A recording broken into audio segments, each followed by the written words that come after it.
Ya, Pirsa, terima kasih Anda masih bergabung bersama kami. Kini kita di Creative dan sudah ada Kezia 7. Ini kalau ngomongin soal kehidupan zaman sekarang, paling anti sekali dengan kita merasa bosan. Karena banyak banget kegiatan atau hal-hal yang bisa kita lakukan untuk membunuh kebosanan. Salah satunya adalah dengan menonton film. Iya, apalagi Ya, karena itu paling mudah juga ya. Untuk betul. entertaining kan nggak harus pergi kemana-mana. Karena apalagi sekarang di handphone. Kalau Ya, nonton betul tuh gampang. sekali. Tapi kan untuk beberapa segmen memang akses untuk bisa menikmati film yang on demand segala macam itu kan kemudian sudah mudah. Tapi apakah dengan masyarakat yang lebih luas, apakah juga memiliki akses yang sama? Nah ini nih, kita akan ngobrol di Create Up dengan tema tonton film tanpa kuota ala startup. Dan untuk memperbincangkan hal tersebut sudah tersambung bersama Pak Dan Conner. Beliau adalah CEO dari Migo. Selamat pagi Pak Dan. Selamat pagi, Apa kabar Pak? kabar baik. Apa kabar Anda? Ya, terima kasih sudah bergabung bersama kami di Create Up. Menarik mengenai Migo, kita mungkin bisa bahas nanti. Tapi saya pengen tahu point of view dari Anda sendiri Pak Dan. Bagaimana Anda melihat market platform video on demand di Indonesia dan inklusivitasnya belakangan tuh seperti apa sih? Iya, ini pertanyaan sangat menarik. Terima kasih. Pertumbuhan market platform video on demand di Indonesia itu sangat berkembang. Ada banyak sekali platform yang bisa diakses, mungkin konten lokal, konten Korea, konten Hollywood juga. Ada long form, ada short form, ada banyak sekali platform yang bisa diakses di Indonesia. Dan juga apalagi ada banyak orang Indonesia yang mau menonton film lewat HP-nya. Akan tetapi ada yang menarik adalah kebanyakan platform ada banyak yang gagal, ada banyak yang belum tercapai goals-nya di bidang subscribers atau di bidang penonton. Nah, ini menarik sih. Kenapa masalahnya? Kalau menurut Migo, kita pikir masalahnya itu jaringan. Kebanyakan jaringan telco untuk akses data di Indonesia sangat underspec, belum cukup kuat untuk mendukung semua orang yang mau menggunakan jaringan itu. Nah, mungkin misalnya sekitar 10% household di Indonesia sudah punya internet Wi-Fi atau internet landline di sana. Jadi kebanyakan orang Indonesia harus menggunakan jaringan seluler kalau mau menonton film. Apalagi kalau kita melihat data dari perusahaan global, kita bisa lihat Indonesia sendiri ada internet seluler yang sangat pelan, sekitar 13 atau 15 Mbps merata-rata. Nah, kalau mau menonton film lewat jaringan itu susah sekali. Ini alasannya, meskipun ada banyak sekali platform yang bisa digunakan untuk menonton film di Indonesia, belum ada cukup orang yang sering menggunakan platform-platform itu. Oke, apa yang Anda sampaikan barusan ini menjawab pertanyaan yang ada di kepala saya begitu ya. Apa saja kebutuhan pasar yang belum terlayani oleh platform yang ada saat ini, Betul, begitu ya. karena tadi masalah jaringan ya, betul lagi. Karena kan masalah entertaining kita nonton terus kemudian jaringannya buffering itu kan juga Ya, cukup jadi bikin pain ya. bete. Tapi kalau dari Pak Den sendiri melihat affordability-nya istilahnya, karena kalau nonton kan tentu dong perlu kuota dan harga yang cukup tinggi. How do you see this, Pak Den? Ya, affordability itu sangat menarik juga.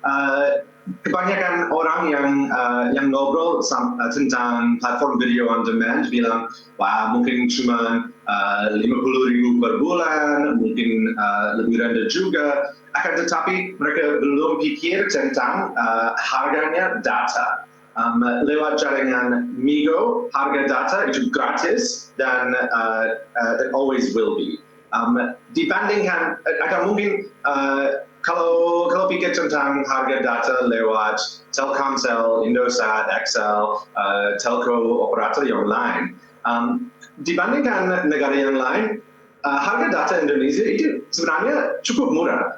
Akan tetapi meskipun kemurahan itu,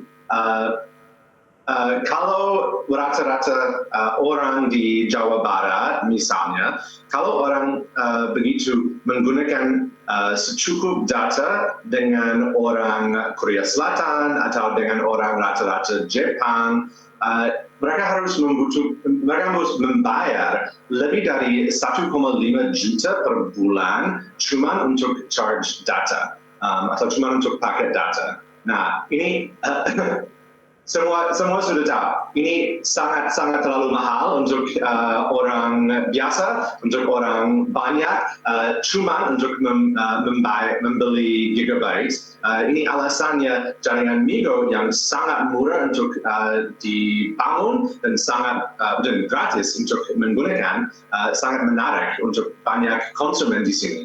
Baik, oke. Bagaimana Migo bekerja dan apa saja yang ditawarkan kepada pelanggan? Oke, bagaimana cara Migo bekerja, Pak Den, dan apa value yang didapatkan oleh users ataupun mungkin masyarakat yang menggunakan Migo? Dan saya sempat baca juga, atau Keza juga tadi sempat baca mengenai warung Migo. Nah, itu gimana cara kerjanya?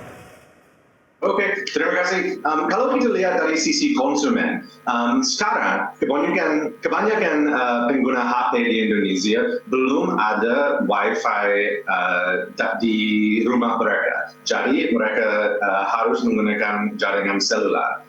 Kalau mereka mau menggunakan jaringan Migo, yang pertama harus download aplikasi Migo dari Google Play Store. Yang kedua, harus datang ke tempat Migo atau warung Migo.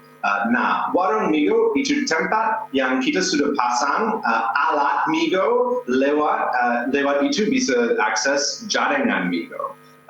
Jadi kalau konsumen datang ke warung Migo, mereka tersambung sama jaringan Migo dan mereka bisa mendownload konten apa saja yang tersedia di jaringan Migo sangat cepat dan gratis juga. Oke, jadi mereka bisa datang ke warung Migo, beli layanan Migonya, kemudian bisa mereka download kontennya, terus mereka bisa pulang untuk nonton filmnya di rumah, kurang lebih kayak gitu ya? Iya benar, bisa pulang nonton film di rumah, nonton di bis, di train, di mana saja, nggak usah pakai data. Oke, kalau dari harganya, Pak Den, bagaimana? Iya, kalau mau cuma download aja download aja gratis. Tapi kalau mau menonton, ada beberapa paket. Rata-rata paketnya mulai rendah dari 1.000 sehari. Mungkin kalau mau membeli paket 1 tahun, cuma 120.000. Oke. Nah, untuk film-filmnya sendiri, nah itu ada jenis apa saja film yang ada di dalamnya? Dia punya film dan juga serial TV sangat bagus. Ada semua konten dari MNC Group, termasuk Ikatan Cinta, termasuk banyak konten yang lain juga. Dia punya film Indonesia, misalnya The Raid, atau Dua Garis Biru yang sangat menarik dan sangat award-winning juga. Apalagi kita punya drama Korea, misalnya Taxi Driver, dan apalagi juga punya film Hollywood, misalnya John Wick, atau banyak konten Hollywood yang lain. Ditambah dengan konten hiburan, juga punya konten pendidikan. Kita punya kemitraan dengan Kemendikbudristek, dan kita sudah bawa sebanyak konten dari TV edukasi. Jadi kalau ada anak di sekolah, konten Migo bisa membantu mereka belajar matematika atau bahasa Inggris atau sejarah atau agama juga. Apalagi kita punya podcast dan kita juga punya konten untuk hiburan anak khusus. Oke, sejauh ini konsumennya sudah berapa banyak dan target dalam waktu dekat apa saja Pak Den untuk Migo? Sampai sekarang lebih dari 2 juta orang sudah mencoba layanan Migo, dan sampai sekarang jaringan Migo bisa diakses di beberapa tempat di bagian barat di Pulau Jawa. tahun ini kita mau mencapai semua tempat di Pulau Jawa dan kita mau mencapai lebih dari 10 juta konsumen di Indonesia. Juga mungkin akhir tahun ini kita akan melaunching di negara lain, misalnya Filipina atau Pakistan, tapi belum bisa diumumkan terlalu banyak tentang hal itu. Baik, oke. Kita doakan semoga sukses untuk target-target yang akan dilaksanakan oleh Migo sendiri. Sukses untuk Anda dan tim di Migo, Pak Den, sampai jumpa. Terima kasih banyak. Baik, oke, menarik ya. Oh, menarik sekali ya, harga paketnya juga kalau bisa dibilang murah sih sebetulnya ya, Wiki betul ya. sekali. Dan Apalagi Nursa, dengan variety-nya. kalau kita lihat bagaimana update dari pergerakan IHSG di saat ini, dari awal pembukaan C1 hingga saat ini, dan kita lihat IHSG bergerak menguat 0,06%, Jakarta Samping Index menguat 0,46%, kemudian LQ45 menguat 0,03%. Selanjutnya, kita akan simak top gainers pada pagi hari ini, Astra International, UNTR, BABP, dan juga Arto. Top losers pemirsa ada BBCA, kemudian BBRI, setelahnya ada Adaro, satu lagi yang masuk dalam jajaran top losers, top losers diantaranya adalah ada GoTo.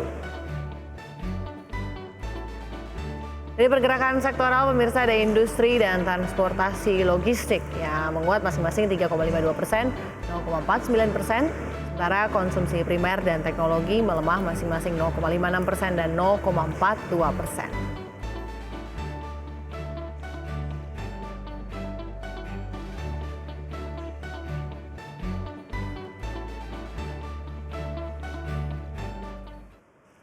Ya pemirsa, 90 menit sudah kami menemani Anda dalam Power Breakfast. Ya, semoga pembahasan hari ini dapat menjadi referensi dan sumber informasi untuk Anda. Tetap perbarui informasi Anda hanya di IDX Channel, your trustworthy and comprehensive investment reference. Saya Wiki Adrian. Saya Kisha 7. See you in the morning.